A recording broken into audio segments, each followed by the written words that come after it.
Hi, my name is Matt, and I love video games, but I'm not very good at them. So, to improve my skills, I've been trying to complete hard achievements in games I love to build up my reputation as the greatest gamer of all time ever. Title pending. I've recently been replaying Deltarune in anticipation of the new chapter that may or may not be dropping this year, and I just finished playing chapter 2. However, because of my mission to get better at games, I decided to also try the secret bosses Deltarune had to offer, since I hadn't tried them in my previous playthroughs. Mostly because I'm a puss. I've already beaten Jevil, which you can see a little montage of in this video. I was gonna do a full video about that fight because I honestly had more to say about it, but I kinda sorta deleted the footage from my computer for storage already. Whoopsies. But for chapter 2's secret boss, Spamton, I thought it would be fun to do a little achievement showcase / walkthrough video just to explain how I did everything and what my strategies were, you know, without deleting the footage this time. I also wanted to go over the entire experience because it does have story implications, it was quite the ride, and it's just interesting. So, without further ado, here is how I beat Spamton NEO. When you first meet Spamton in his gross little alleyway, he tells you to go to his shop after you beat him in a fight. So after I went through and finished the chapter, I went back to the alleyway area and went to his shop located to the left of the room with the magic door. From his shop, I needed to buy a key gen in order to access the Queen's Castle basement, which is where the fight takes place. However, before I could even access the basement, I needed to unlock a secret room by completing the traffic light puzzle in the Queen's Castle and finding a secret switch in the next room. When I beat the puzzle and got to that room though, there was nothing. No matter what I tried, I couldn't find a switch. So I caved in and looked it up. Apparently before anything, I was supposed to complete the hacker's task in Cyberfield so that he'd appear in the Queen's Castle, an instruction I apparently missed when I initially looked up a walkthrough the night before. Also, just for reference, Cyberfield is the very first area in chapter 2, and the hacker is located in one of the first 5 rooms. So I was supposed to prepare way in advance for this, and I did not do so whatsoever. Mega whoopsies. But thank the almighty heavens for Toby Fox, because he added a series of doors that appear throughout chapter 2 that would let you travel to and from different sections of the chapter. And it just so happened that located in the Queen's Castle, there was a door that could take you all the way back to Cyberfield in an instant. Thank you so much, Toby Fox. Oh my god, you are my hero. So I teleported all the way back to Cyberfield to take care of the quest. When I found the hacker, he told me that I needed to find 3 blue check marks, which I was initially intimidated by since I hadn't found a single one in my casual playthrough, until I realized that this quest was baby easy and these check marks were practically hidden in plain sight. Really, all I needed to do was walk to a place I hadn't been before, maybe solve a puzzle or something, and boom, I'd find a check mark. After that task that literally a preschooler could do, I went back to the hacker who gave me some celebratory fireworks for finishing his task. Thanks, man. I then traveled back to the statue room in Queen's Castle, and bada bing bada boom, there the hacker was. After he changed his head shape to point me towards the switch, I flipped it and watched a secret passage open towards the bottom of the screen. After going through it, I found the basement door blocked by a force field, which I could easily unlock with the key gen I got from Spamton. I then finally traveled down to the basement, without Susie and Rose, since I guess Chris wanted to keep this battle between us? Whatever, Humday, you do you. I reached the main area of the basement and found a force field, which I guessed I needed to unlock somehow. I wandered around a bit and eventually found a room with a teacup ride, which I wrote down to find the switch. I flipped the switch, and then suffered for like 20 minutes straight. Not because I unlocked Spamton or anything. No. It was because of what I like to call the teacup room of hell. The ride down in the teacup has nothing that can hurt you in it, thank God, but the ride up completely bombards you with like 20 layers of laser walls that slowly chip away your HP the more you touch them. That doesn't sound bad, but trust me, they are so hard to dodge with how fast and slippery the teacup ride controls are. On top of that, even if you did make it past these lasers, which was a rarity in and of itself, the hallway you walk through has these weird chompy monster things that hurt you if they touch you, which would be fine since I already went through the hallway to get to the teacup room anyway, but for some reason, this room also killed me a significant number of times on my way back from the teacup room, which added insult to injury because A, it was easy, all I had to do was literally just walk forward, and B, it would send you all the way back to the start of the teacup room, making you go through the entire process again. I have genuinely no idea why this specific part fucked me up so bad, but trust me, it did. Oh my god. It was damn near harder than the actual fight. I'm just gonna say that right now. I eventually did pass it, obviously, and was able to head to the other side of the basement. Once I got there, I walked a long way to the end of this room to find a suspiciously Spamton-shaped statue standing there. I interacted with it and got an empty disc, which I knew I needed to give back to Spamton. I wandered back to his little shop and gave it to him. He warned me that once I gave him the disc and had him overwrite it, his shop would be closed forever. He also ominously told me to put the disc back where I found it before transferring the disc and disappearing completely. Also, I just want to talk about this stare real quick. I've seen people describe wars with less fear and urgency in their eyes than this. I don't know why in the ever-loving hell Chris thought that this would be the guy to finally give them freedom. I don't know. I guess they just like to live life on the edge. Whatever, Humday, you do you. Hey, editing Maddie here. Why is this literally just the fucking Kubrick stare? I just made that connection. That's so funny. Oh my god. After getting insanely creeped out and realizing that I just helped Spamton and Chris carry out the Dark World equivalent of a mafia deal, I hesitantly walked back to the basement statue and inserted the loading disc. And nothing happened. Okay, well, I guess I should just head back to the first floor. Oh, never mind, there's Spamton. Here I am, Chris. Big, bigger and better than ever. This power is freedom. I won't have to be just a puppet anymore. Or so I thought.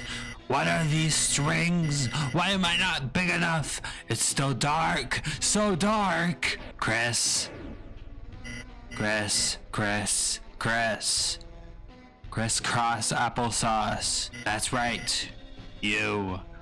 I need you to be big with me. Very, very big. So big we'll stand up tall and see past the dark. Stand up with our heads in the clouds and look into heaven. I just need that little soul you have. Smack him! Yes, Susie. The hell was that weirdo? Chris, we were worried about you, so... Chris, you have friends? Why don't you tell them about my 3-for-1 special? Today, the whole family can take a little ride around town. Uh-oh. Whoa! Hello? Excuse me?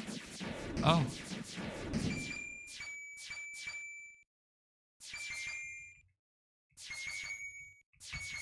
I can't break it.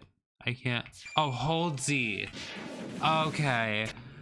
I'm glad there was that instruction. I wouldn't have gotten it. Chris, was that a big shot just now? Wow, I'm so proud of you I could killed you. Evan, are you watching? It's time to make a very special deal. Now, with Rouse and Susie by my side, it was time to become a big shot.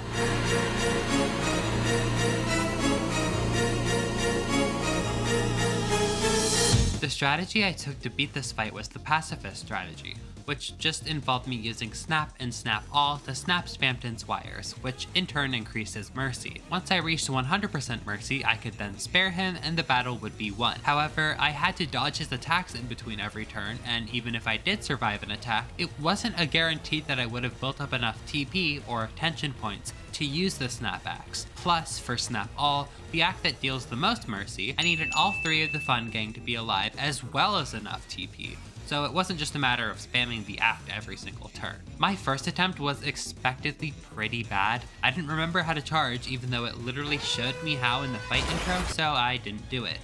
Big mistake. Also, the attacks just straight up kicked my ass. The Peepus attack, The phone attack and the face block bomb whatever attack were very hard for me for whatever reason. Luckily, I found the heart attack pretty easy, so I could at least survive that one most of the time.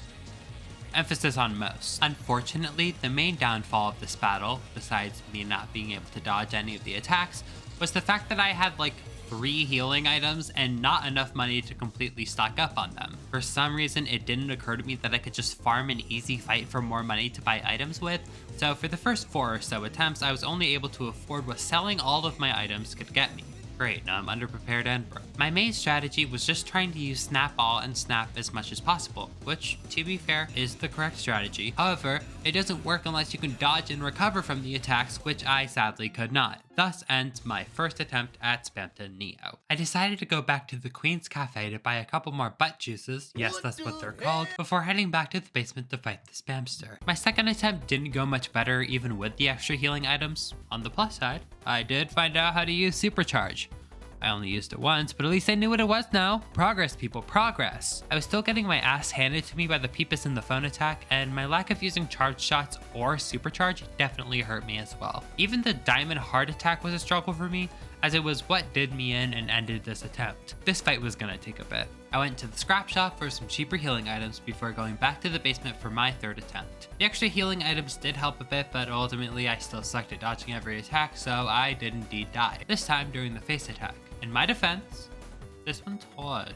I wasted no time getting into my fourth attempt, for better or for worse. It did not start off well, as poor Ralze was down to just 6 HP after the second attack. Don't worry, my sweet summer child, here's a butt juice for your troubles. On the bright side, I'm getting pretty good at the heart diamond attack. On the dark side, however, I still suck at every other attack, so you win some, you lose some, I guess. I ran out of healing items at 46% mercy. In hindsight, I should have just ended the run there, but whatever. I didn't make it much farther and died at the face attack. Thankfully, only after this death did I realize that I should probably get my money up by fighting weaker NPCs. So I went to Cyberfield to terrorize this poor Vera for money until I reached a cool 1,000 dark dollars. I went back to the Queen's Cafe, stocked up on butt juice, and went to fight Big S for the 5th time. It was at this point in the run that I was starting to suffer from legitimate physical pain due to grinding this fight.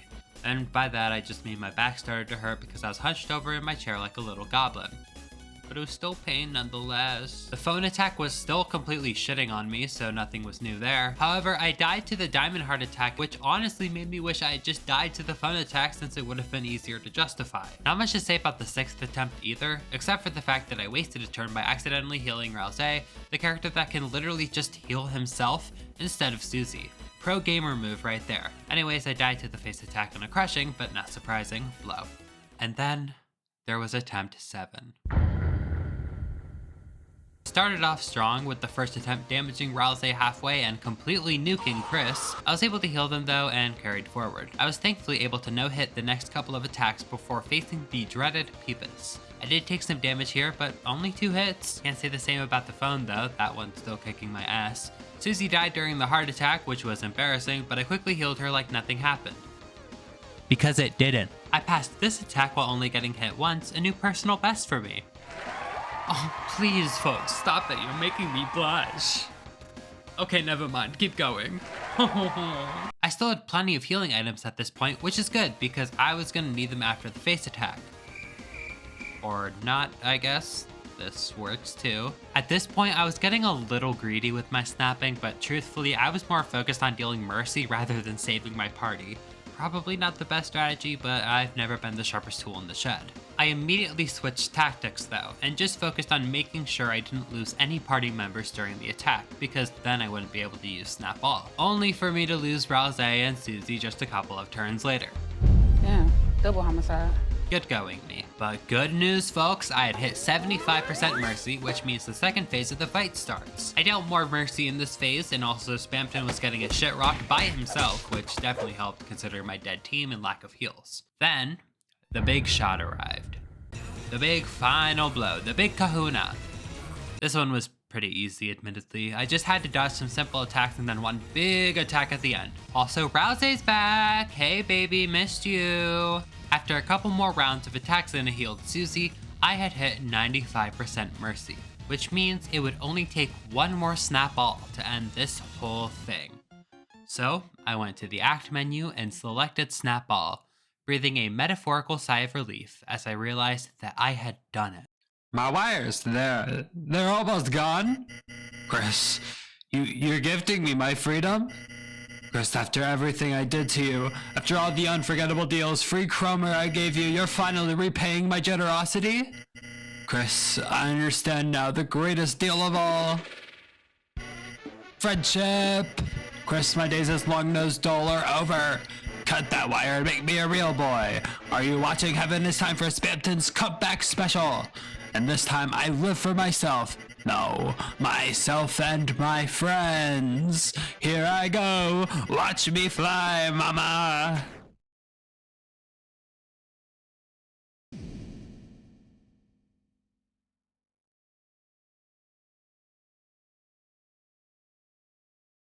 Did we beat him? What is that? Are we crucifying him? Why is he tied up like that? Hello? But you three, you're strong. He said something about being a puppet earlier. I'm sorry for skipping. I'm really sorry. I really need to stop skipping dialogue. I'm such a bad YouTuber. With a power like that, maybe you three can break your own strings. Let me become your strength. And he fades away. So we tied Spamton up, much like how Jesus was nailed to the cross, got the Dealmaker and Shadow Crystal, and headed out of the basement before Susie stopped us. Hey, so are we seriously not gonna talk about any of that? That was goddamn weird.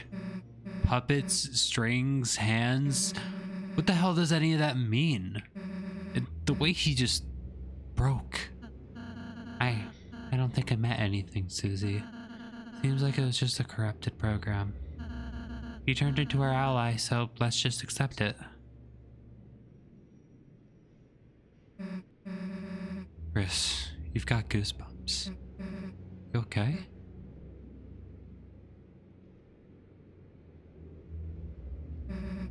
You say it all strained like that. I'm not gonna think you're okay. Hey, Rouse, you think Chris is okay?